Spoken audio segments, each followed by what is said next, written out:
إخوتنا الحضور، الآن للثقافة زمن، مشاركة من مثقفي جازان يلقيها نيابة عنهم الأستاذ الكبير صالح القيسي.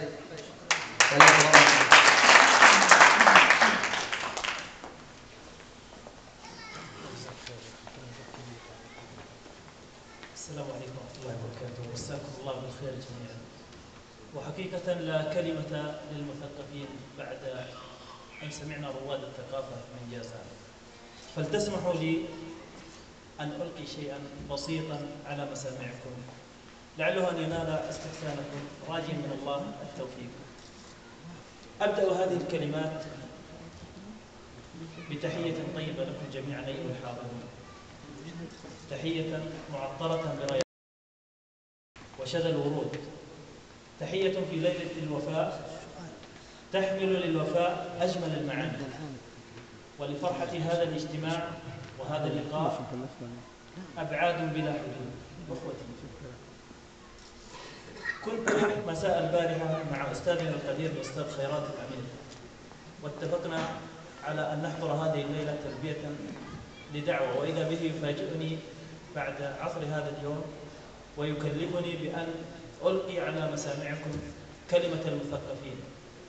وحقيقة لم أجد ما أتحدث به أمامكم، فلتعذروني على التقصير، فأنا في مأزق، خاصة أنني سأتحدث باسم قامات ثقافية كبيرة غرست اسم على خارطة العالم بأسره، فما أنا إلا كبائع التمر على أهل الأحساء.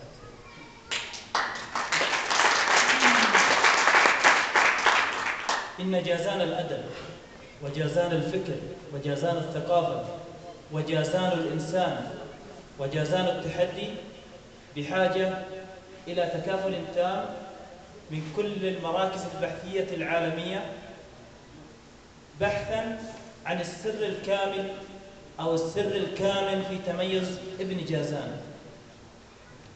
وإن هذه الثقافة التي نراها اليوم في جازان ما هي إلا امتداد للاهتمام الذي توليه حكومة سيدي خادم الحرمين الشريفين الملك عبد الله بن عبد العزيز. سر تميزنا في الثقافة وظهورنا نابع من تقديرنا وردنا لهذا الجميل للأثر الواضح، مما كان له الأثر الواضح في تقدم المنطقة فكريا وتميزها على مستوى البلد بأكمله. عندما نفتح كتاب الثقافة أو قاموس الثقافة في منطقة جازان فإننا سنعجز عن حصر قائمة الأسماء التي أثرت الثقافة السعودية حراكا أو عراكا في بعض الأحيان. أحبتي، أجدها فرصة مناسبة هذه الليلة لأبارك هذه الخطوة في تكريم رواد وقامات الثقافة من أبناء المنطقة في كرنفال الود والإخاء، فكل التقدير والشكر والعرفان لمن فكر بمثل هذا اللقاء، وكل الشكر لمن تكبد عناء السفر ليحط رحاله في قلوبنا قبل أن يضع أقدامه في أرض الرياض. وختاما أسأل الله العلي العظيم أن تدوم مثل هذه الأجواء الأخوية، وأن تكلل كل مساعي أبناء جازان بالخير. والسلام عليكم ورحمة الله وبركاته.